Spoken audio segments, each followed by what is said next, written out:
그러니까 합시다. 일단 뭐 진도 보니까 뒤편에 지구 시스템 나왔길래 일단 지구 시스템까지 좀 하고요.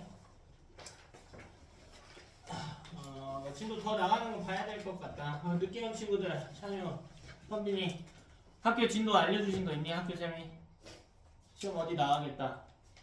없어? 너네 반도 없어? 너네 반은 따로 이야기 해주신 거 없어? 야, 얘들아, 난 대진고 안 다니니까 너네가 이야기해야 돼. 너네가 이번 주 시험 어디 나가? 특히 이제 앞부분은 지금 공통으로 나가는 부분들 똑같이 다루고 있지만 뒷부분은 어디로 나갈지 뭐 프린트도 예측된 게 없고 하다 보니까 작년하고도 또 진도가 달라요. 그래서 작년 기준 데이터로 예측하기도 좀 힘든 상황이니까 여러분이 다 이야기해 주셔야 되는 상황이에요. 그래서 남한테 미루지 말고 제발 미루지 말고 누군가 카톡 하겠지 제발 그런 마인드 좀 갖지 말고요. 다들 자기 시험이니까 욕심내서 시험 어디 나간다 하면은 진도 어디 나간다 그럼 프린터 어디 주셨다 하면은 자 이번 주부터는 면밀히 저한테 다 하나하나 카톡 해 주셔야 돼요. 연락 주셔야 됩니다. 오늘 와서 이야기한다는 마인드 갖지 마 얘들아. 그럼 뭐 내가 진도를 오늘 와갖고 당장 막 짜고 하는 것보다 어디 나가는지 알면 좀 더 준비를 잘 해드릴 수 있겠죠. 오늘 뒤편에 요즘 교재 98쪽 한번 봅시다. 98쪽 이 친구 나가고 있으니까 지구 시스템 합시다.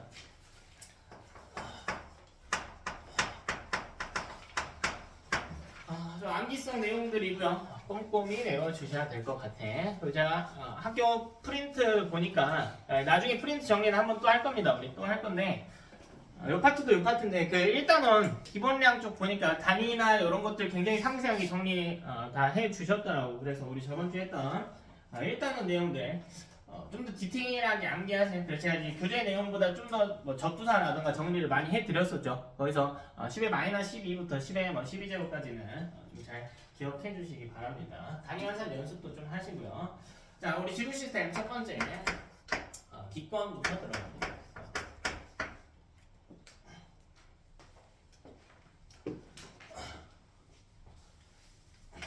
기권부터 들어가요. 자, 이 기권은 지면으로부터 1000km까지를 이야기합니다. 첫 번째 1000km인 것 외워주셔야 됩니다. 1000km 바깥쪽은 외권이라고 칭하게 되고요. 자, 이때 구성하는 물질 보면 질소. 자, 이거 상식이니까 알고 계셔야겠지. 78%. 다음 산소. 얘는 21%. 자, 요 두 개 정도는 꼭 기억하자. 뭐 이제 그 뒤에 뭐 아르곤이라든가 이산화탄소든가 더 있는데 일단 두 개만 기억합시다. 얘는 둘이 거의 대부분 차지하고 있으니까요. 자, 얘는 높이에 따른 기온 변화를 기준으로 층을 나누게 되는데 여러분 중학교 때 배웠던 내용이 그대로 다시 나오는 거예요. 그대로. 자, 그래프 형태로 그리게 되면 x축을 기온이라고 하고요. y축을 높이라고 이야기해요.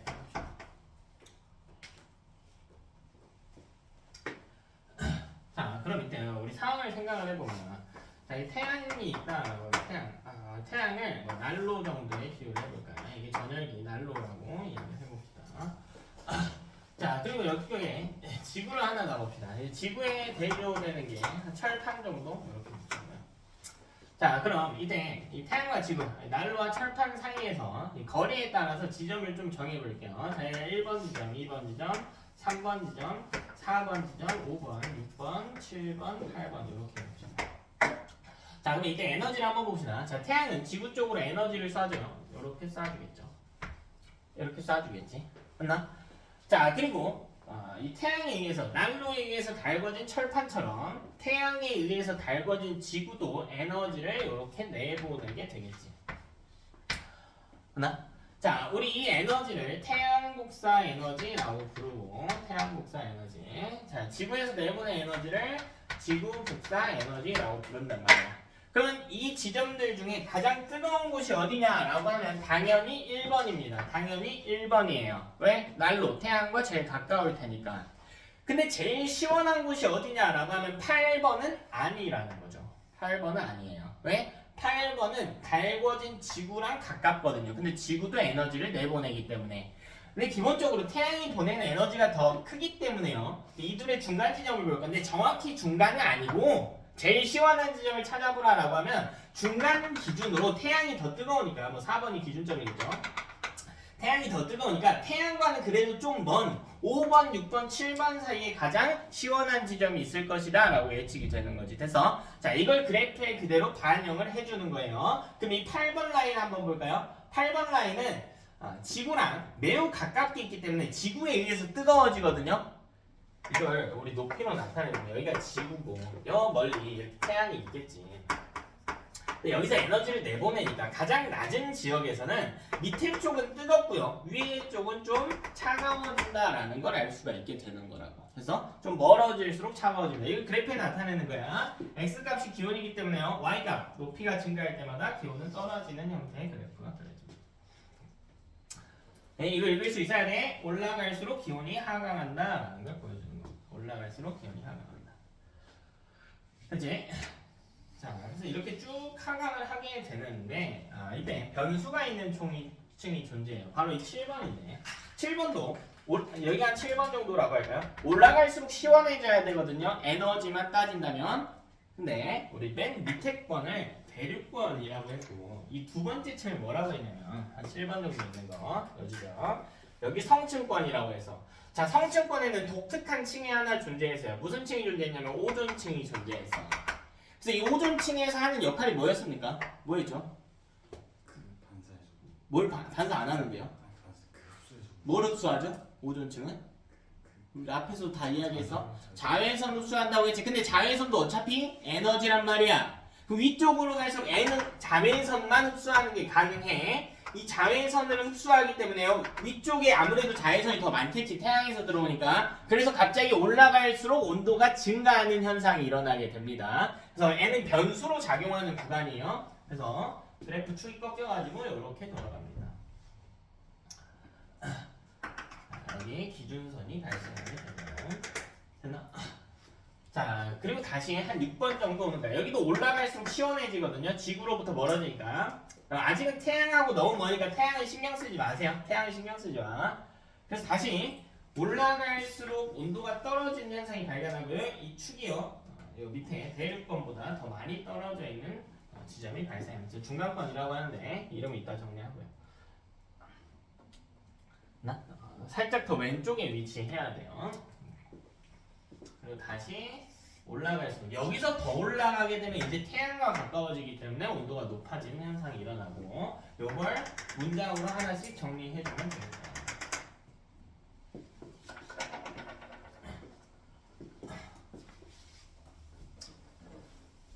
맨 아래층부터 정리합시다. 맨 아래층 대륙권이라고 부릅니다.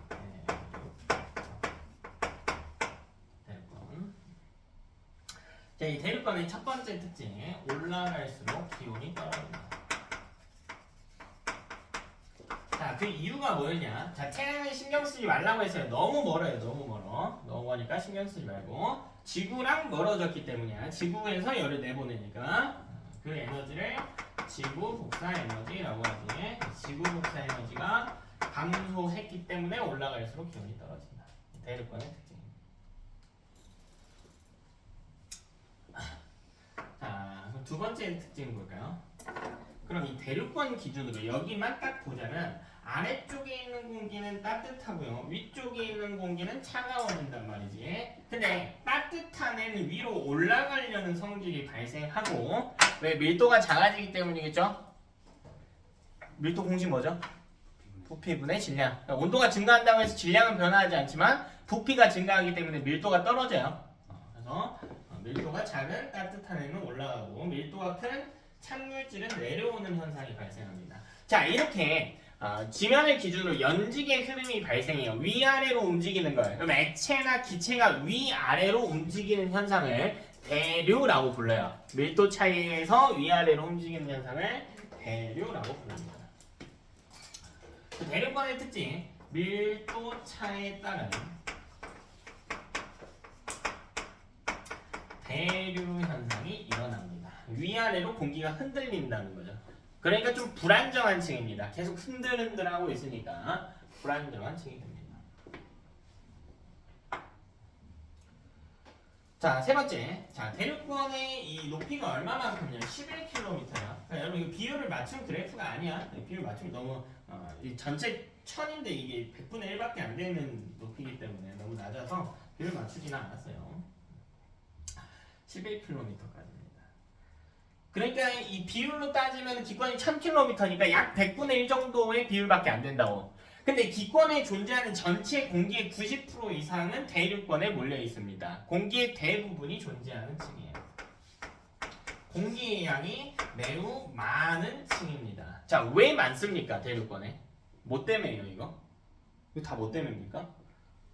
중력 때문이죠. 중력이 기체를 지구 중심 쪽으로 끌어당겼기 때문이지. 그래서 이 대륙권에 기체가 많이 존재한다. 공기가 많이 존재합니다.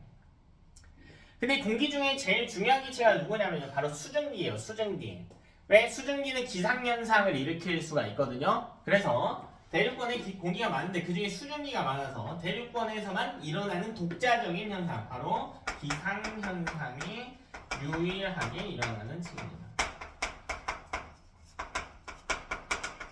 자, 위의 층에서는 기상현상이 발생할 수가 없어요.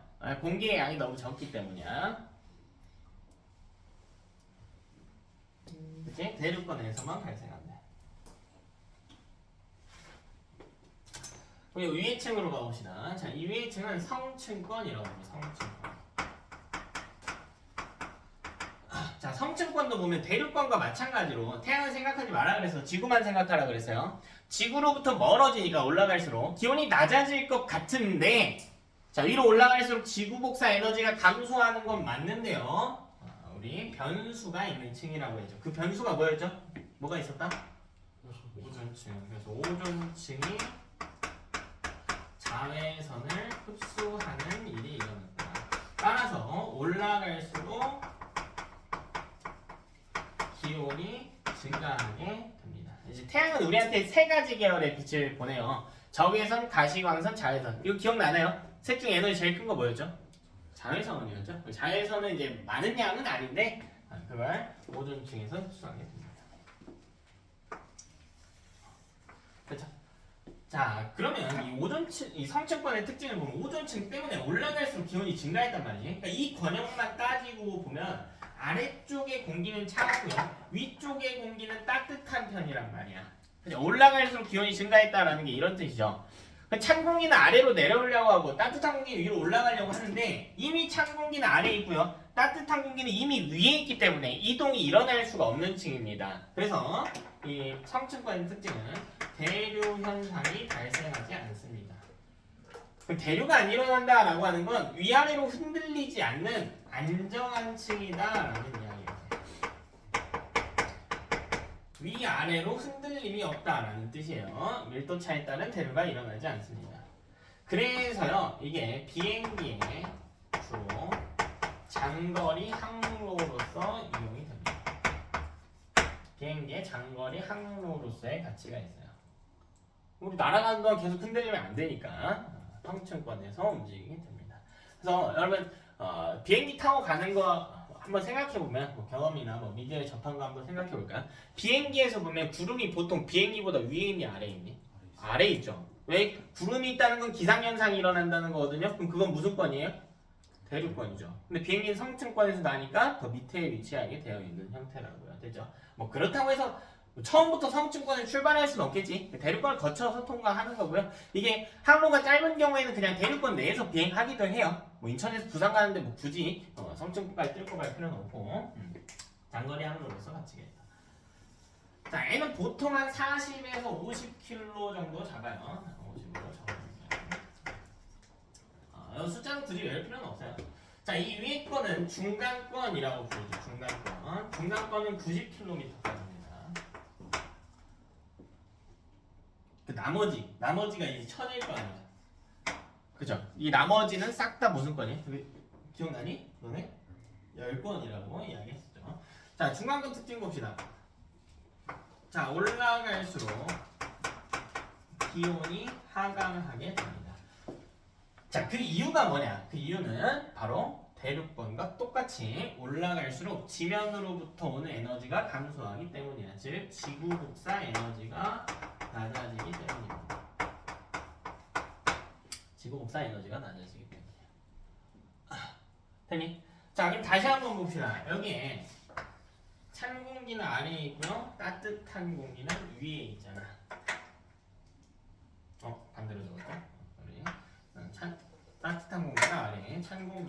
위에 있죠. 그럼 이 따뜻한 공기는 위로 올라가려고 할 것이고 찬 공기는 아래로 내려오려고 하겠네. 자, 우리 이런 걸 대류현상이라고 불렀죠? 그래서 밀도 차에 따른 대류현상이 마찬가지로 발생하는 층입니다. 그러니까 대류권과 똑같지? 여기까지 똑같죠? 근데 뭐가 다르냐? 공기가 별로 없단 말이야. 아예 없진 않아요. 기권이니까 공기가 있긴 한데 그 양이 매우 적기 때문에 당연히 기상현상은 안 일어난다라는 차이가 있겠죠. 위에 두 줄은 똑같고요. 기상현상은 대류권에서만 일어난다. 요들의 차이는 이렇게 본다. 자, 맨 위에 층도 한번 볼까요? 맨 위에 층 우리 열권이라고 볼까요? 여기 하나만 더 기억합시다. 자, 그리고 여기는 유성이 관측됩니다.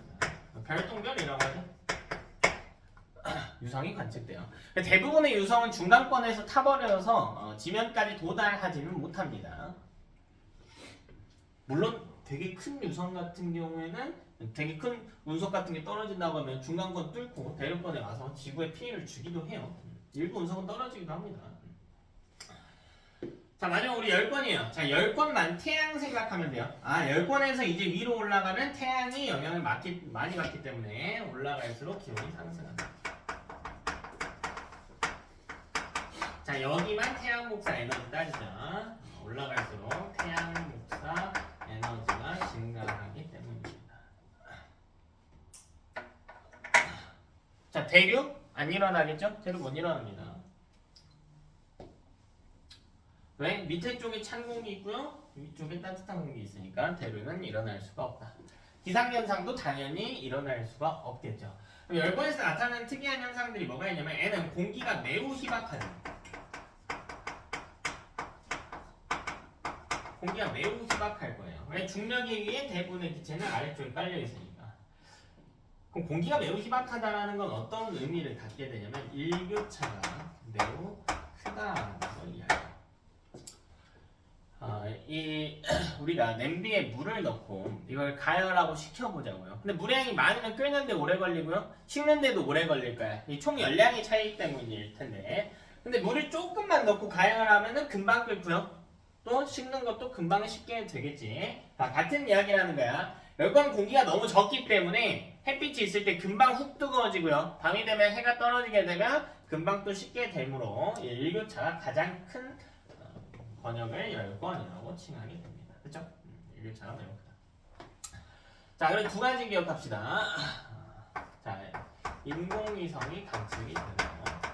인공위성이 열권에 떠 있고, 오로라가 관측이 됩니다.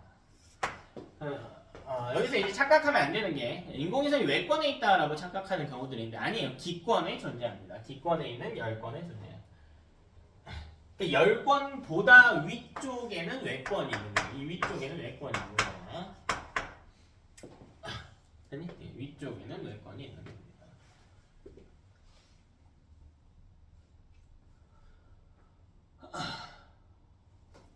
이렇게 온도 변수가 나타나고 각 번역의 특징들 당연히 외워줘야겠죠. 거의 중학생 수준의 내용이겠지. 꼼꼼히 외워야 된다. 근데 이 중에서 이 변수가 주어지는 층이 이 온도 높이에 따른 온도 변화를 관측했을 때 변수가 발생한 층이 바로 성층권이었단 말이에요. 오존층 때문에 중간에 한번 꺾였던 거지. 그럼 이때 만약 오존층이 지금과 반대로 오존층이 없다면 어떤 번역이 나타나는가, 어떤 층이 나타나는가 한번 살펴봅시다. 오존층이 없다면 온도 변화 그래프인가요? 자, 올라갈수록 처음엔 지구 생각하자고요. 올라갈수록 지구 복사 에너지가 떨어지네요. 그러니까 온도가 떨어질 거예요. 그지? 그러다 어느 순간이 되면 태양의 영향을 많이 받기 시작하면서 태양과 가까워질수록 온도가 증가하겠지. 됐나? 즉 두 개의 층만 나타날 겁니다. 두 개의 층만 나타날 거야. 오존층이 없다면 이런 일이 일어나겠다. 그리고 우리 표현 하나만 더 볼게요. 자, 이렇게 기권의 각 번역을 구분짓는 부분을 계면이라고 불러요. 계면. 이 계면은 아래쪽 층의 이름을 붙이는데, 자, 여기 보면요. 여기가 중간권 계면이에요. 이 중간점 계면이거든요. 이 중간점 계면의 특징, 온도가 가장 낮다. 이 정도만. 근데 이 그래프 보면 알 수 있는 내용이니까 그래프 보시죠. 중간점 계면이 온도가 가장 낮다. 자, 그럼 두 번째 과정으로 넘어갑시다. 다 중학교 때 한 겁니다. 중3 2단원에 나와서 기권해야 되는 이야기. 자, 두 번째 수권입니다. 수권도 배웠어요. 이건 중2 7단원에서 배웠습니다. 수권. 자, 그러면 수권은 뭘 이야기하는 거죠? 수권이 뭡니까 대체? 물이죠. 자, 다시 여러분, 바다가 아니고 뭐예요? 물이에요. 자, 잘 봐야 되나? 우리 집 앞에 있어요. 집 앞에 땅이 있어. 그건 무슨 권이에요? 직권이죠. 근데 그 앞에 보면 탄천이 있어요. 이건 뭐예요?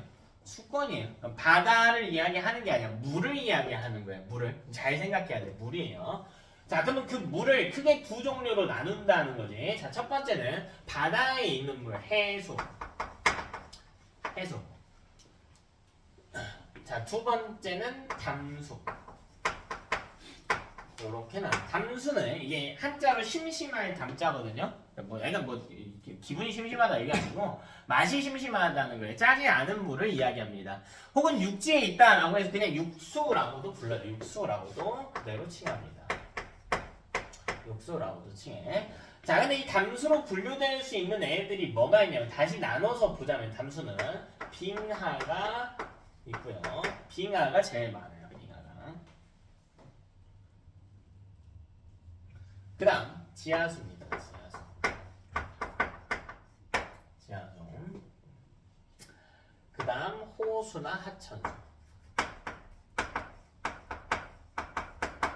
이렇게 나눌 수가 있습니다. 크게는 해수가 담수보다 많다.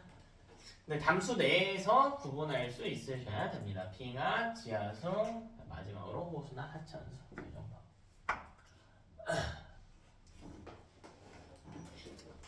됐지? 그럼 이 중에 우리 뭘 볼 거냐면 해수의 특징을 볼 거예요. 이 해수의 이 수온 분포를 볼 건데 바닷물 어떻게 볼 거냐? 깊어질수록 볼 거예요. 연직 수온 분포를 따져.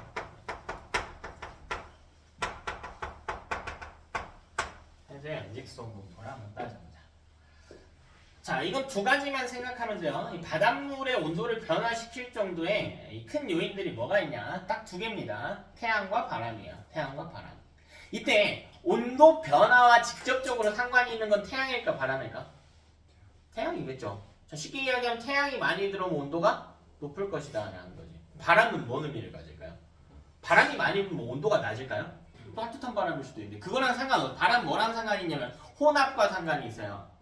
혼합은 뭘 이야기하냐면 섞어주는 거를 이야기한단 말이에요. 섞어주는 거. 혼합이 일어나면 온도가 위에 부분과 아래 부분의 온도가 어떻게 돼? 섞인 부분이니까 비슷해지겠다 정도로만 해석을 하면 되겠습니다. 자, 해수의 연직성 분포 한번 살펴볼게요. 자, 이렇게 내려갑시다. 자, 이게 지면이라고 할게요. 이쪽이 깊이. 자, 이쪽에 수온이라고. 자, 이 세 개의 층으로 나눠졌었죠? 뭐 어려운 건 아니죠. 다 중학교 때 했던 것들. 자, 근데 맨 위쪽, 이 수면과 가까운 쪽, 해수면과 가까운 쪽, 여기는 태양이 많이 들어오기 때문에 온도가 높을 거고, 자, 깊어질수록 태양 에너지 도달량이 줄어들기 때문에 온도가 낮아질 겁니다. 근데 위쪽에는 태양만 있는 게 아니고, 태양만 들어오는 게 아니고, 바람도 들어와. 그래서 여기가 이 지점이 여기보다 원래 따뜻하거든요. 태양이 많이 들어오니까 따뜻해야 되거든요. 근데 바람이 섞어버려요. 그래서 온도가 똑같아요. 두 지점이. 조금만 이쪽으로 할게요. 두 지점의 온도가 똑같습니다. 똑같아요. 자, 우리가 요 번역을 바람에 의한 혼합이 일어난다. 혼합층이라고 불러요. 혼합이 일어난다라고 해서 혼합층이라고. 자, 혼합층의 특징 한번 봅시다. 자, 얘는요 수온이 가장 높아요. 자, 수온이 가장 높아. 자, 그 이유가 뭐냐? 태양이 가장 많이 들어오기 때문에. 태양 복사 에너지가 가장 많이 들어오기 때문에. 자, 그리고 일정합니다. 자, 이게 왜 일정하냐? 깊이에 따라서 일정해요. 깊이에 따라 변화가 없어요. 깊이에 따라 변화가 나타나는 건 아니에요. 자, 왜 이게 나타나냐? 바람이 혼합해주기 때문이에요. 바람의 혼합 효과가 발생하기 때문입니다. 혼합층. 자, 그 다음 층으로 가볼까요? 그 다음 층으로.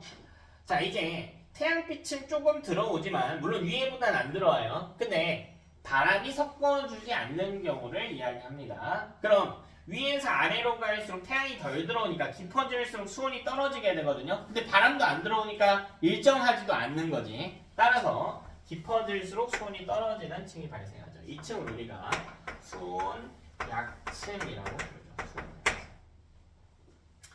얘는 깊어질수록 수온이 낮아지죠. 자, 왜? 태양의 복사 에너지가 줄어들고요. 바람은 들어오지 않기 때문에. 자, 바람이 들어오지 않는다는 건 온도가 일정하지 않음을 이야기하는 거고, 온도가 떨어진다라고 하는 건 태양의 양이 줄어들었다는 걸 이야기해요. 그럼 마찬가지로 수온약층도 한번 보면요. 위쪽에 있는 물은 따뜻하죠. 수온약층만 보자고요. 아래쪽에 있는 물은 차갑단 말이에요. 차갑죠? 그럼 대류가 일어날 수 있니 없니? 안 되지. 왜? 따뜻한 게 이미 위에 있는데 어떻게 더 위로 가냐고요. 찬 게 아래에 있는데 어떻게 더 아래로 가냐고. 따라서 수온약층은 대류 현상이 일어나지 않는 층으로 분류합니다.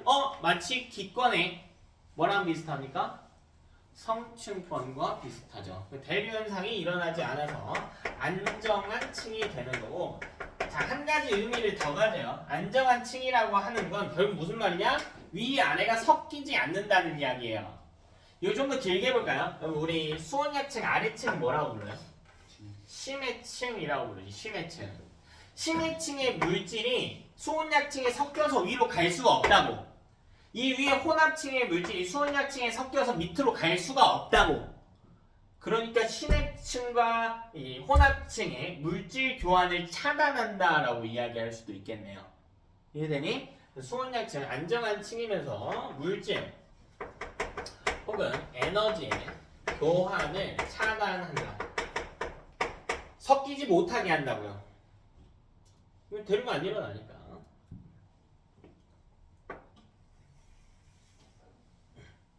그죠? 결국에는 우리 지구 보면 여기에 바닷물이 이렇게 있을 거고 이 위에 기권이 있는 거 아니야? 이렇게 기권이 있겠지. 그리고 두 개의 그래프를 합쳐서 나타내기도 해요. 그럼 바다의 수온 분포는 이렇게 됐다. 이제 다시 대류권으로 가면 저거랑 다시 위에 이렇게 합쳐가지고 그려 놓을 수도 있는 상황인 거라. 그치? 다 유기적으로 연관이 되어 있는 거예요. 상관없는 게 아니고. 자, 맨 밑에 층 볼까요? 맨 밑에 층. 심해층이죠. 심해층. 자, 심해층은 수온이 낮고 일정합니다. 자, 근데 이 둘은 이유가 똑같아요. 수온이 낮고 일정한 이유는 뭐냐면 당연히 바람은 안 들어오지만 그게 중요한 게 아니고요. 태양이 애초에 안 들어왔기 때문이죠. 태양이 애초에 태양 에너지가 도달하지 못하기 때문이에요.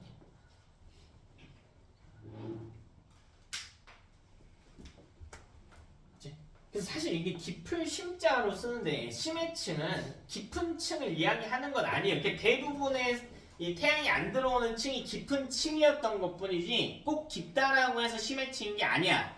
심해층의 정의는 태양 에너지가 도달하지 않는 층입니다.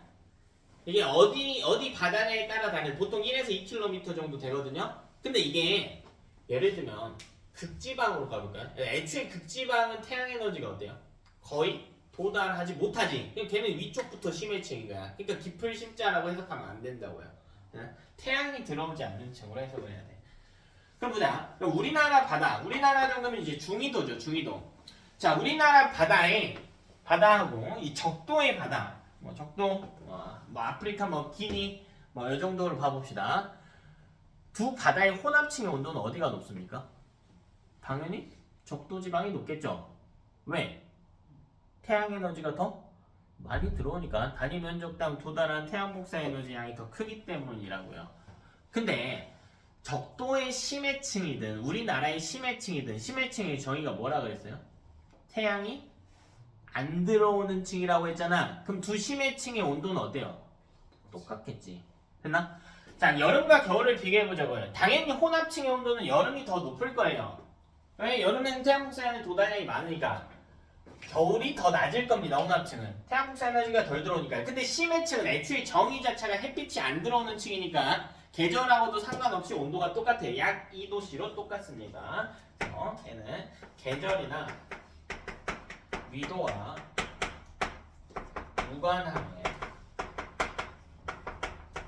수온이 일정한 층이다. 이렇게 해석이 들어가줘야 돼. 이게 심해층에 대한 해석이에요.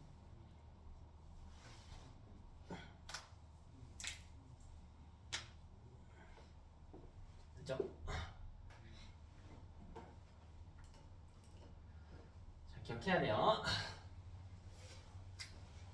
자, 이게 우리나라 앞바다의 연직 수온 분포 그래프라고 해보시나요? 우리나라 정도는 중위도죠, 중위도. 자, 이 흰색 그래프가요, 중위도의 그래프라고 해봅시다. 중위도. 이 그래프가, 흰색 그래프가 다 중위도의 그래프라고 해보자고. 자, 근데 우리나라 앞바다랑 우리 아까 이야기했듯이 이 적도지방의 앞바다랑 온도가 똑같나요? 아니, 다르겠죠. 그러니까 이 그래프도 좀 다르게 나타날 거예요. 좀 좁으니까 일단 좀 넘어갈게요. 자, 먼저 이 저위도의 특징을 봅시다. 자, 저위도의 특징을 볼게요. 저위도는 태양 에너지가 가장 많이 들어오는 지점입니다. 이 단위 면적당 도달하는 태양 에너지의 양이 가장 커요. 자, 이게 의미하는 게 뭐냐? 혼합층의 수온이 높다라는 걸 이야기합니다. 혼합층의 수온이 매우 높은 층입니다. 근데 잘 봐봐 얘들아. 혼합층의 수온이 높아. 근데 심해층은 위도랑 상관없이 온도가 어떻대요? 똑같다고 했잖아. 심해층 2도로 똑같다고. 근데 얘는 예를 들면 우리나라 앞바다 한 18도라고 한다면 얘는 22도 뭐 이런 식으로 돼 있다고요. 자, 이 둘의 차이를 볼 거예요. 심해층과 혼합층의 온도 차이. 근데 심해층 온도는 똑같으니까 위도랑 상관없이 무시하고 혼합층의 온도가 높다라고 하는 건 둘의 온도 차이가 어떻다는 이야기죠? 크다라는 이야기지. 그래서 혼합층 수온이 높다라고 하는 건 수온약층의 온도 분포가 크게 발달한다라고 이야기합니다.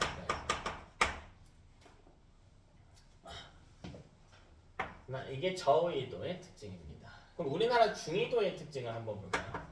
그리고 나서 그래프를 그려보자고. 중위도의 특징은 태양 에너지는 중간 정도 들어옵니다. 세목을 한번 할게요. 저위도보다는 적게 들어오는 편일 겁니다. 즉 혼합층의 수온은 낮은 편이겠습니다. 이것도 좀 낮은 편일 겁니다. 근데 이 중위도의 특성은 뭐가 있냐면 바람이 매우 강한 동네입니다. 강한 동네예요. 중위도는 기본적으로 바람이 강하게 부는 지역이야. 특히 우리나라는 더 많이 불어요. 중위도에 위치한 데다가 삼면이 바다로 덮인 반도 지형이기 때문에 우리나라 바람이 매우 센 국가입니다.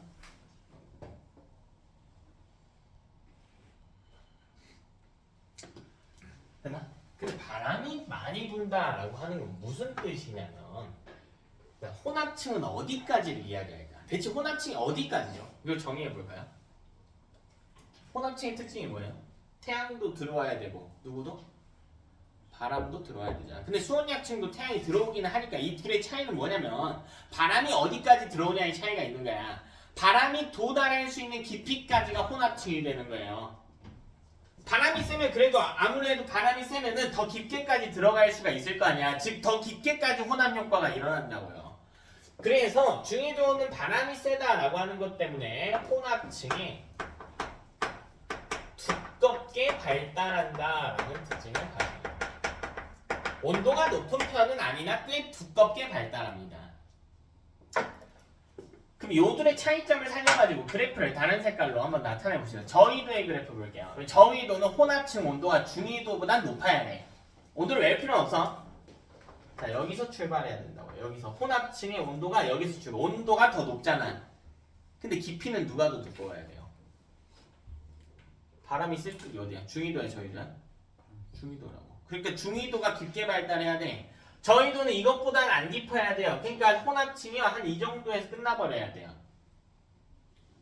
얘보다 더 깊게까지는 아니어야 돼. 그리고 이렇게 들어온다고. 요렇게. 그리고 심해층은 똑같이. 뭐 수온약층 깊이는 크게 차이 없습니다. 다만 저위도는 수온약층의 온도 분포가 넓게 잘 나타난다는 거지. 그래서 보통 저위도는 수온약층이 발달했다라고 이야기를 해요. 수온약층 발달 기준은 온도 분포가 얼마나 넓냐 했거든요. 중위도는 혼합층이 발달했다고 그래. 왜? 두껍거든요. 그럼 이걸 고위도로 가져가 보자. 고위도. 자, 고위도의 특징은 뭐가 있냐면요. 태양이 애초에 거의 들어오지 않는 동네예요. 물론 고위도라고 다 안 들어오는 건 아닌데 이 극고위도 지방들은 거의 안 들어오죠. 태양이 안 들어오는 층을 뭐라 그래? 태양 안 들어오는 층? 심해층이라고 하지. 그러면 얘는 심해층밖에 없다는 이야기야. 즉 층상 구조가 나타나지 않는다는 이야기로 비교이 된다고. 그래서 처음부터 이 빨간색 그래프가 저위도의 층상 구조 그래프라고 한다면 고위도는 애초부터 2도씨 심해층. 애초부터 이렇게 또. 맨 밑에 심해층을 겹쳐야 돼. 이렇게. 그래서 우리 연직 수온분포 그래프에서 위도별로 어떻게 그래프의 차이가 나타나는가도 한번 살펴봤습니다. 자, 이걸 다른 형태의 그래프를 한번 볼래? 이건 뭘 나타낸 거냐면 온도는 나타내지 않고요. 깊이만 나타낸 그래프라고 한번 봐볼게요. 자, 여기가 위도 0도라고 해볼게요. 자, 여기가 노스 30, 여기가 뭐 노스 60, 노스 90 정도로 봅시다. 자, 여기는 사우스 30, 여기는 사우스 60. 얘는 온도 아니에요. 위도선상입니다. 자, 여기가 사우스 90도 정도로 살펴보죠. 이거 온도가 아니야. 이 그래프는 온도가 안 나타내는 그래프예요. 온도가 나타나지 않는 그래프야. 자, 그럼 뭐 해볼 거냐면요. 제가 혼합층이 어디까지 있는지 점을 찍어 볼게요. 혼합층이 어디까지 있는지. 야, 혼합층이 제일 두꺼운 위도는 어디예요? 제일 두꺼운 위도는? 중위도지. 중위도니까 30에서 60 사이인 거 아니야? 그러니까 혼합층이 한 여기까지 나타날 거야. 여기도 북반구도 여기까지. 맞나? 최극지방 위도 90도는 사실상 혼합층이 거의 없다고. 그러니까 여기가 끝이죠. 여기 0m까지가 혼합층인 거야. 여기도 똑같죠. 되나? 저위도 0도에서 30도 사이는 혼합층이 있니 없니? 있죠? 근데 바람이 어떻다고 했어요? 좀 약하다고 했잖아. 그러니까 혼합층이 얼마 안 있어. 한 요 정도까지밖에 없어. 되니? 그럼 이걸 점을 이어보자 우리. 이렇게 이어보자.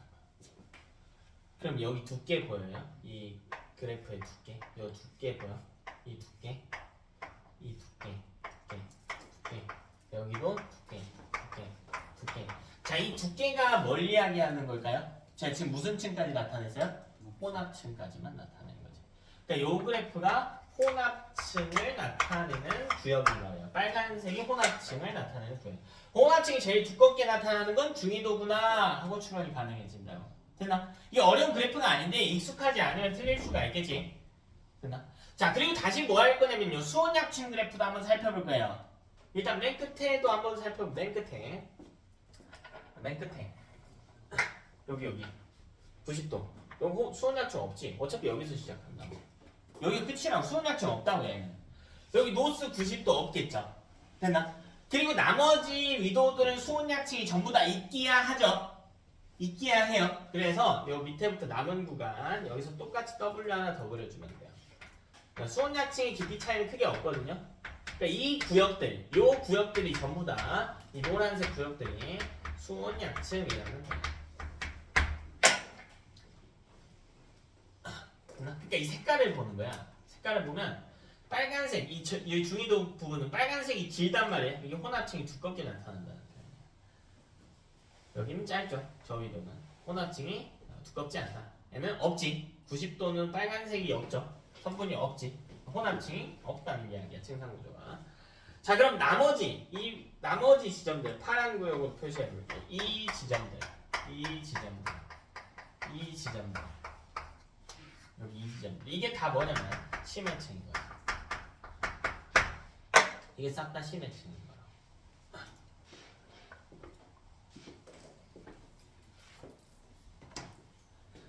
그래서 우리 교재에 있는 것보다는 좀 더 여러분이 디테일하게 그래프 두 가지 더 알고 계셔야 돼요. 첫 번째는 위도별 증상구조 그래프 수온까지 나타나. 두 번째는 수온은 나타나지 않았지만 위도별 각 층의 두께를 나타내주는 그래프 두 가지를 기억을 해주세요.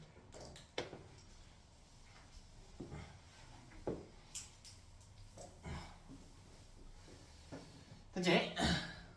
우리 수권, 기권 했고요. 여기가 제일 양이 많으니까 잘 기억해 주셔야 됩니다. 제일 양이 많아요. 우리 세 번째 뭐냐? 직권입니다. 직권은 별거 없어요.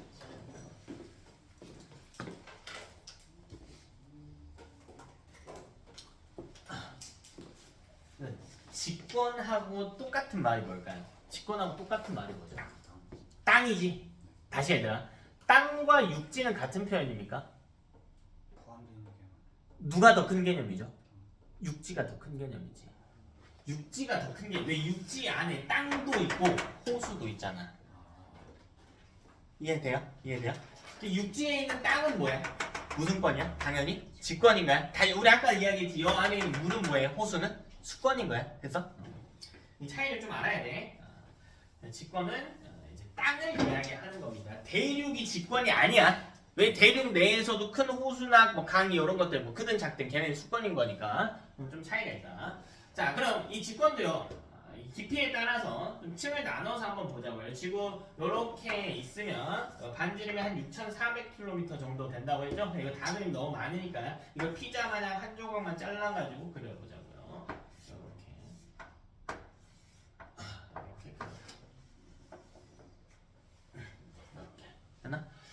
지금 반지름은 약 6,400km나 됩니다. 근데 이게 어느 위도냐에 따라 좀 달라요. 사실 지구는 가로로 좀 찌그러져 있는, 좀 많이 찌그러뜨리긴 했는데 가로가 좀 더 깁니다. 완벽한 구역은 아니죠. 평균적으로 6,400 정도 돼요. 자, 그럼 이 중에 가장 바깥쪽에 있는 2층 이거 뭐라 그래? 첫 번째 뭐라 그래? 지각이라고 지각이라고 불러요. 이거 우리 앞부분의 원소 파트에서도 이제 나와 있던 내용이죠. 지구에 가장 많은 원소는 누구였죠? 철. 그 다음 산소, 규소였지. 지각에는 철이 거의 없었죠. 철은 무거운 원소니까 가운데 핵 쪽에 몰려있는 상황이었습니다. 자, 여기가 지각입니다. 한 10에서 20km 정도 돼요. 뭐 빼기는 밑에 내려가서 합시다. 자, 여기 두 번째. 여기 뭐라 그래? 지각 바로 밑에 멘틀이라고 부르죠. 멘틀이라고 불러. 이 지각은 어느 지각이냐에 따라 좀 차이가 있는데 보통 한 10에서 20km 정도 생각하시면 됩니다. 10에서 20km 정도. 지각의 위치에 따라 달라요. 멘틀은 한 4,800km 정도 깊이까지 다 멘틀이라고 하고요. 자, 여기가 세 번째 외핵이고 여기가 맨 안쪽 네 번째 내핵이 됩니다. 하나씩 간단하게만 정리를 해봅시다. 자, 첫 번째 지각. 자, 일단 구성 원서 볼게요. 우리 앞부분에 또 나오는 내용인데 이제 그 부분이 시험에 안 들어갈 수가 있는데 이제 그 내용이 또 출제될 수는 있거든요. 그래서 구성 원소를 한번 따져보면 산소가 가장 많고요. 그 다음 규소, 그 다음 알루미늄 순으로 갑니다. 지각은 그래요. 지각은 산소, 규소, 알루미늄이 분포하고 있어요. 그 외에 이제 다른 뭐 금속, 비금속 애들 더 많이 있어. 세 개가 대표적으로 있는 거고. 이게 앞부분에 나온 내용이거든요. 이번에 시험에 안 들어갈 것 같은데 그래도 혹시 모르니까 이야기를 좀 해봅시다.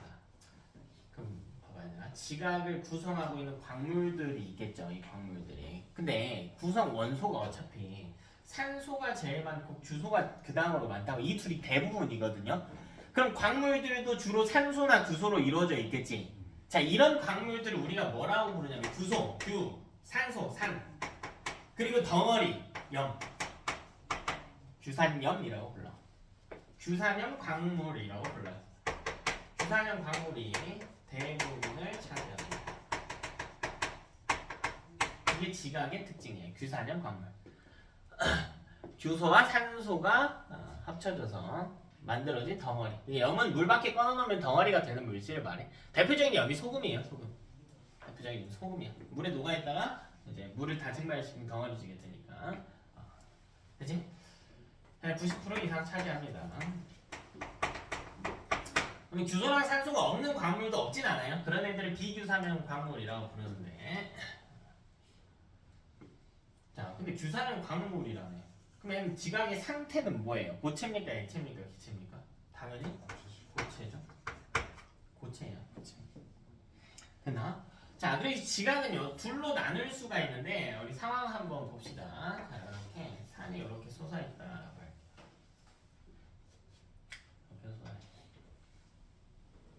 자, 근데 이 산이 이렇게 솟아있으면 여기에 산이 만들어지는 원리가 크게 두 종류가 있는데 이거 뒤편에 나오거든요. 간단하게만 한번 봅시다. 제가요 이 두 손을 부딪혀 볼게. 이렇게 부딪혀 볼게. 자, 이게 두 개의 땅덩어리라고 할게요. 부딪혀 볼게요. 그럼 이게 압력에 의해서 양쪽으로 벌어지게 되겠지. 이렇게 된단 말이에요. 모양이 많은 무마냥 이렇게 된다고요. 그러니까 땅이 부딪혀서 위로 솟은 거거든. 근데 우리 눈엔 안 보이지만 위로만 솟은 게 아니라 어디로도 솟아 있어요? 밑으로도 솟아있다고. 그래서 산이 이렇게 위로 올라가 있으면 밑으로도 이렇게 볼록한 형태인 거야. 됐어? 그래서 여기 쭉 따라가 봅시다. 쭉 면을 따라가면요 이쪽에 바다도 있고 할 거예요. 이렇게 있겠죠. 바다도 이렇게 있고 할 거야.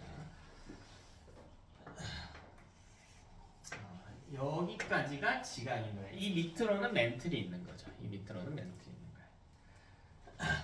자, 이걸 반쯤 나눠서 볼게요. 한 요 정도까지 나눠볼게요. 이 정도까지. 자, 왼쪽을 뭐라고 부르냐면 이 땅덩어리하고 일부 해수면이 포함된 땅덩어리 여기를 대륙지각이라고 불러요. 자, 이 오른쪽은요 해양지각이라고 불러요. 육지가 거의 포함되지 않은 지역들을 다 해양지각이라고 부릅니다. 자, 이때 이 둘의 차이는 기억을 해주셔야 돼요. 자, 대륙지각은 먼저 여기 보면요 두꺼워요. 두껍습니다. 얘는 두께가 두꺼운 편입니다. 그리고요 밀도는 낮은 편이에요. 밀도가 낮은 편이야. 자, 해양지각은 두께는 얇으나 밀도가 높은 지각입니다. 자, 그 이유가요. 대륙지각하고 해양지각의 밀도가 차이나는 이유는 두께는 제가 아까 생성 원리 이야기해줬죠. 대륙지각이 짜부돼가지고 더 두꺼워졌다 이렇게 생각하면 되고, 자, 밀도는요 광물의 차이 때문이에요. 자, 이걸 구성하고 있는 암석의 차이 때문인데 대륙지각은 주로 뭘로 구성되냐면 화강암질 암석으로 구성이 돼요. 화강암질 암석으로 구성이 돼요.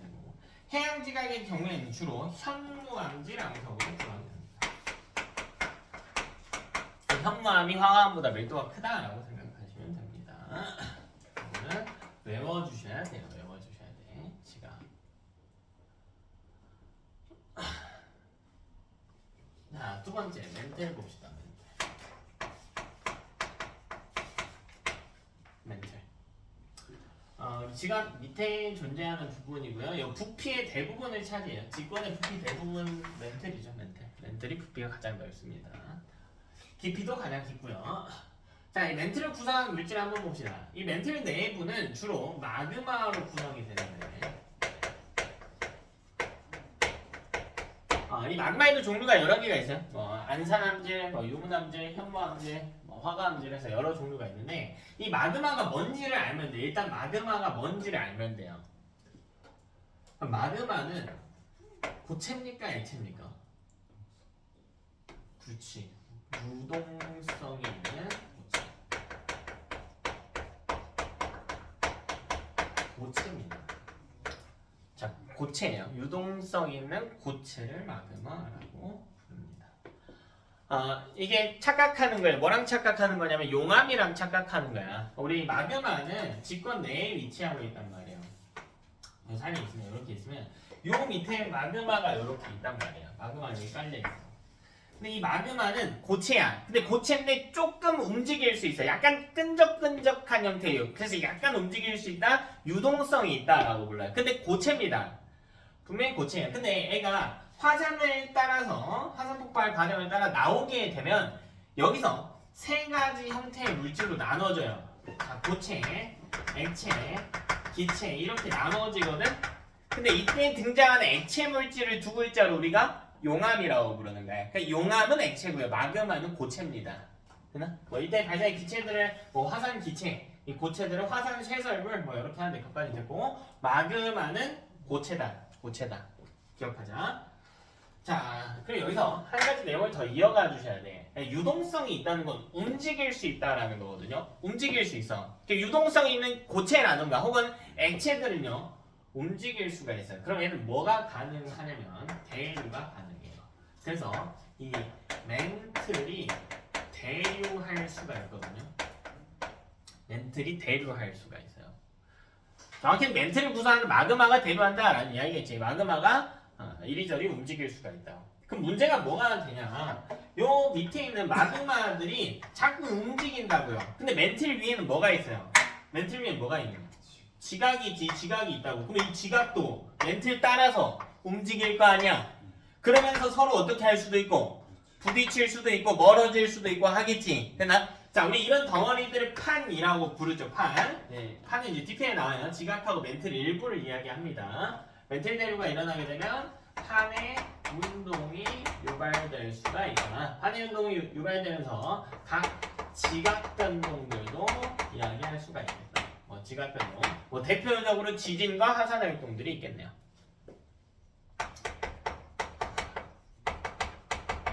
지진이나 화산 활동을 포함하는 용어가 되겠습니다. 뭐 이 외에도 뭐 조산 활동이라든가 조산 활동은 이제 산을 만든다는 거예요. 아까 이야기했잖아. 산 만들어지는 원리. 두 개의 지각이 부딪혔다고 했죠. 근데 얘네가 움직일 수 있었던 이유가 멘틀 대류 때문이었다고. 부딪혀서 이렇게 올라갔단 말이에요. 그래서 산을 만들어냈었죠.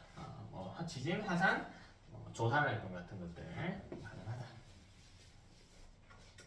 자, 세 번째는 외핵입니다. 외핵. 자, 외핵의 구성 성분은 주로 누구냐면요. 철, 그리고 구성.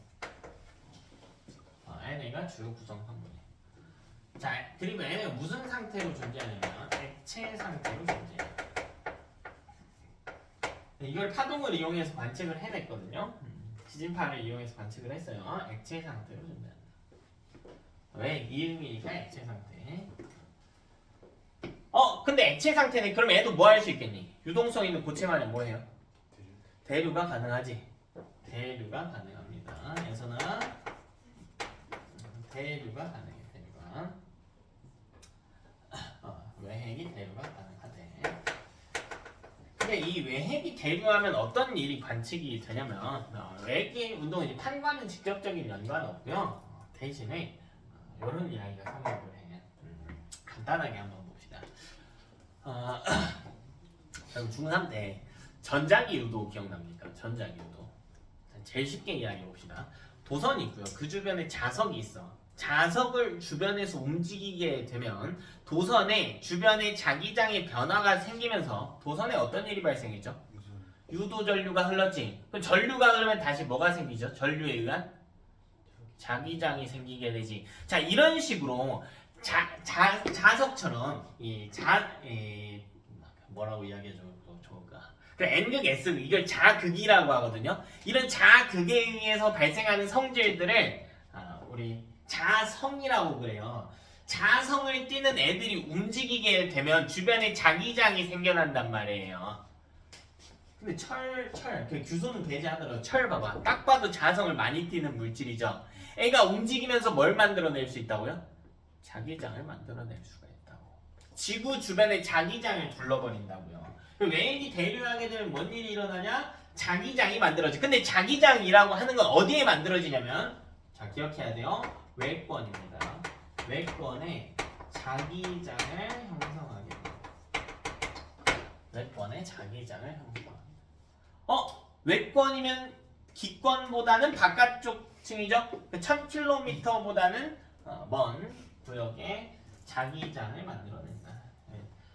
지구 자기장을 만들어냅니다. 자기장을 만들어냈다는 건 다시 극을 만들어냈다는 거야. 이게 일반 상식이죠. 지구가 이렇게 있다고. 지구는 마치 커다란 하나의 자기장을 띠니까 커다란 하나의 자석처럼 생겨 먹었다고. 이걸 다이나모 이론이라고 그러는데, 지구의 북극은 지구가 하나의 커다란 자석인 거야. 얘는 무슨 극을 띠고 있나요? 북극은요. 남극은? 이거 애들이 착각하는 거지. 이게 착각하는 거야. 왜 이걸 N극이라고 생각하냐면 북쪽은 영어로 노스거든요. 근데 이거 북쪽이라는 거야. 북극이 아니고. 이게 북쪽인 이유가 뭡니까? 우리 어떻게 찾습니까? 방향을요. 뭘로 찾아요? 아니 그거 말고 너 지구 돌아다니면서 북쪽을 이렇게 찾을 거야? 뭐 갖고 찾으면 돼? 나침반 갖고 찾으면 된다고. 나침반의 N극이 가리키는 쪽이 북쪽이란 말이에요. 근데 나침반도 자석이란 말이야. 봐봐 얘들아. 나침반 바늘이 있으면 여기 N극 바늘과 S 바늘이 있잖아. 이게 하나의 자석인 거예요. 근데 N극을 끌어오는 쪽은 무슨 극이죠? N극을 잡아당기는 건 무슨 극이에요? S극인 거야. 그러니까 지구의 북쪽은 여기는 노스인데, 영어로 노스인데 자석의 극으로 봤을 때 N극이라는 뜻이 아니고요. S극이에요. 그러니까 나침반 N극이 쳐다보는 거지. 뭔 말이 되니? 여기는 뭔 극이겠니 그럼? N극인 거야. 그러니까 지구가 하나의 커다란 자석처럼 될 수가 있다고. 누구 때문에요? 누구 때문에? 외핵이 대류했기 때문에. 됐어? 뭐 여기까지 물어보진 않는데 여기 잘못 알고 있는 사람들이 너무 많아. 자, 네 번째는 내핵입니다. 내핵. 자, 내핵은 마찬가지로 철이나 규소가 주 성분인데요. 자, 이게요. 고체 상태로 분포한다 정도만 기억을 합시다. 고체 상태로.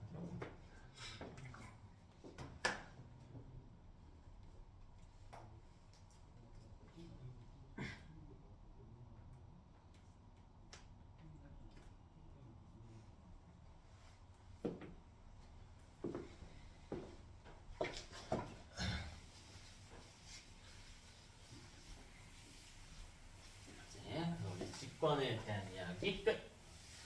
다음 권역으로 넘어가 봅시다. 네 번째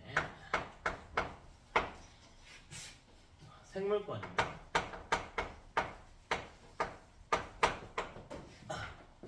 자, 생물권 말 그대로 어떤 개체의 특성을 가지는 친구들을 이야기해요. 우리 생명체를 이야기합니다. 생명체가 다 생명체를 통틀어서 생물권이라고 부르게 됩니다. 이거는 여러분이 고2 때 생명과학 하면서 이제 세포 파트를 보면 생명체 파트를 보면 자세하게 알 수 있는 부분인데 우리가 아는 정도의 선에서 이야기해보자. 생명체로 분류될 수 있는 기준이 뭐가 있을까요? 기준이 뭐가 있을까? 호흡을 하냐 안 하냐? 아니요. 호흡 그래 무산소 호흡이라도 하니까 호흡과 같은 물질 대사를 하냐 안 하냐는 기준이 될 수 있어요. 호흡과 같은. 또 생명체의 특성이라고 하면 뭐가 있니? 좋아요. 저는 생명체입니까? 아닙니까? 확실합니까? 확실하죠. 제가 키우는 강아지는요? 맞아요. 그죠? 그러면 난 그렇게 더럽게 살진 않는데 그럼 제 입속에는 균들이 있을 거예요. 여러분 입속에도 있어. 아무리 안 깨끗하게 해도 있어. 자, 이 세균은 생명체가 아닐까? 맞습니까? 그래요. 그럼 공기 중에 바이러스가 떠다녀요. 나를 막 감염시키기도 해. 이거는요? 걔네도 우리 항체가 들어오니까 항체로 들어온다는 건 좀 이상한 편이에요. 항체가 걔네를 방어하는 역할을 하는 거고요. 걔네 생명체가 맞을까? 이런 기준들이 좀 궁금하지 않니 얘들아? 자, 기준이 크게 6개가 있어요. 그냥 대표적으로 이런 게 있어요. 자, 첫 번째, 이게 제일 중요한 기준이야. 세포로 만들어져야 돼. 세포로 만들어져야 돼. 세포가 기본 단위여야 돼요. 자, 두 번째, 물질 대사 가능해야 돼. 물질 대사라고 하는 건 우리가 배우는 뭐 세포호흡이라든가 광합성, 단백질을 합성하거나 분해한다든가 하는 일들 이런 게 가능해야 돼. 스스로 이런 게 가능해야 돼요. 세 번째, 생식과 유전이 가능해야 돼요. 생식과 유전. 자손을 낳고요. 본인의 형질의 일부를 물려줄 수가 있어야 됩니다. 이런 게 가능해야 되고, 네 번째, 적응이나 진화가 가능해야 돼요. 우리 인류는 우리 이전 단계들을 보면 여러분이 생각하기에 한 300에서 한 400만 년 정도 된 오스트랄로피테쿠스, 그죠? 그 이전에도 시조가 더 있었어요. 사헬란트로푸스 차덴시스라든가 뒤로 올라가면 더 있었어요. 더 이런 것들이 가능해야 되고, 자, 이런 특징들이 더 있어. 근데 우리 딱 하나만 생각하자. 세포로 구성돼야 됩니다. 세포로 구성돼야 돼. 그러면 세포로 구성됐다를 가지는 최소 조건을 만족하는 친구가 누굴까요? 5글자로 이런 애들 뭐라 그래? 단세포 생물이라고 하죠. 그럼 단세포 생물이 주로 누굴 이야기할까요? 그게 세균입니다. 세균은 단세포 생물이에요. 그래서 바이러스는 아니에요. 바이러스는 아닙니다. 자, 다시 그러면 세균은 눈에 보이지 않아요. 매우 작습니다. 근데 세포로 구성되어 있으니까 뭐라고요? 생물권이라고. 됐어? 생물권은 뭘 이야기하냐? 미생물부터 미생물도 포함을 합니다. 미생물도 포함을 해줘요.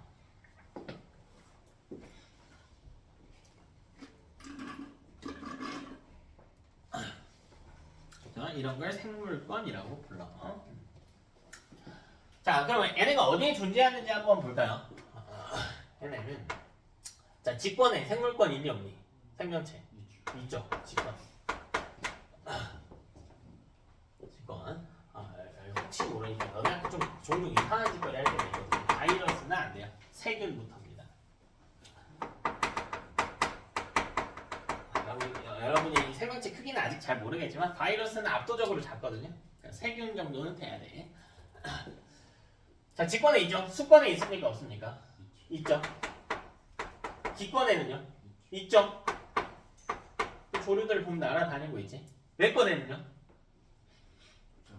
지구 1000km 바깥에 외권에 생명체 있어 없어?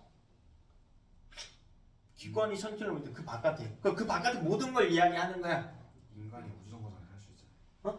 인간이 우주정거장을 할 수 있어. 그런 경우는 배제. 자연 상태에 있는 그대로 이야기하는 거야. 물론 거기서 완벽하게 정착을 하면 이제 이야기를 하겠지만, 외권이라고 한다면 우리 지구 빼고 수금지와 오토산, 그리고 그건 애초에 말이 안 되는 게 그건 기권이에요.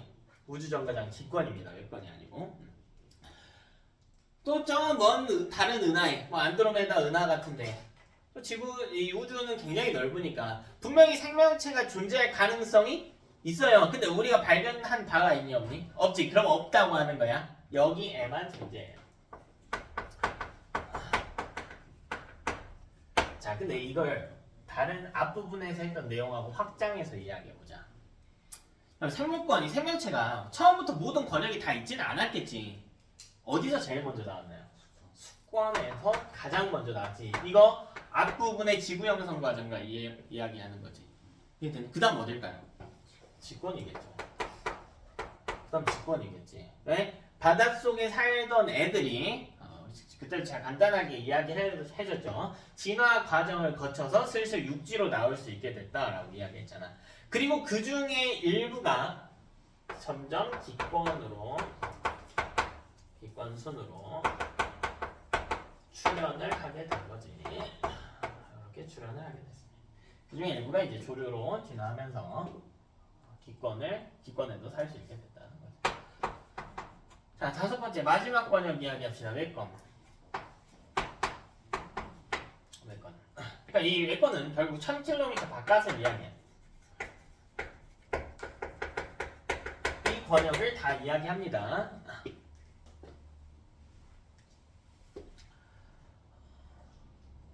됐나? 여기에 뭐가 있는데요? 대체 뭐가 있습니까? 뭐가 있어요? 1000km 바깥에 뭐가 있니 대체? 아까 자기장 있었죠. 그치? 자기장. 그리고 지구 자기장 있어. 또 뭐 있니? 아무거나 생각나는 거 이야기해봐.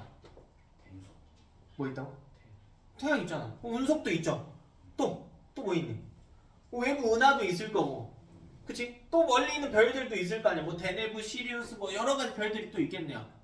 또 뭐 있나? 또 바깥쪽에 뭐 적색 거성도 있을 거고 초거성도 있을 거고 이런 모든 게 다 외권이라고. 이런 모든 게 다. 그래서 지구 자기장이라던가 뭐 소행성이나 뭐 행성, 항성 등의 뭐 소행성 등의 여러 천체를 포함하고 있는 거예요. 태양도 마찬가지로 외권인 거지. 그러니까 외권하면 애들 다 얼탄단 말이야. 외권 멀리 있는 거. 아니 그게 아니고 좀 더 직관적으로 생각하라고요. 대체 실제로 뭐가 있는가? 지구자기장, 소행성, 뭐 태양, 뭐 외부에 있는 은하 같은 것들이 존재한다. 그렇지? 이런 게 있다 정도만 이해합시다.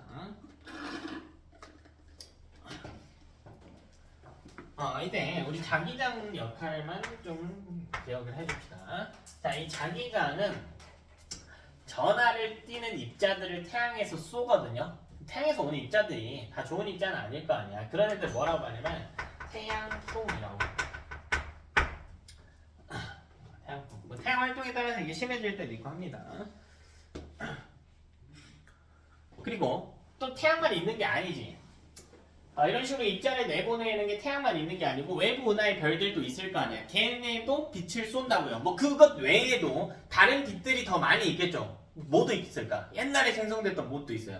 우주 배경 복사 같은 것들도 있을 거 아니야. 우주에는 수없이 많은 종류의 빛들이 다 떠다니고 있다. 근데 빛이 무조건 좋은 게 아니지. 에너지가 높으면 뭐 세포를 파괴한다던가 악영향을 주거나 하니까 이런 것들을 다 뭐라고 이야기하냐면 우주선이라고 이야기해요. 이게 스페이스쉽이 아니야. 스페이스쉽이 아니고 우주에서 오는 여러 개의 빛을 이야기하는 거예요. 빛을. 우주선들을 차단해서 생명체를 지키는 아주 중요한 역할을 수행합니다. 우리 생물권한테 자기장은 없어서 안 되는 존재예요. 외권은 꼭 필요한 거예요. 우리랑 직접적인 연관이 없어 보여도 꼭 필요한 거예요. 외권 중에 지구에는 생명체가 생존하는데 중요하게 작용하는 애가 또 누가 있나? 또 누가 있어요? 태양 있잖아. 태양은 주로 우리한테 뭘 해줘요? 에너지를 공급해준다라고 하는 특징이지. 그러니까 외권이 멀다고 해서 너무 뭉뚱그려 생각하지 마시고요. 좀 더 직관적으로 보시기 바랍니다. 10분 쉬었다가 뒤에 할게요.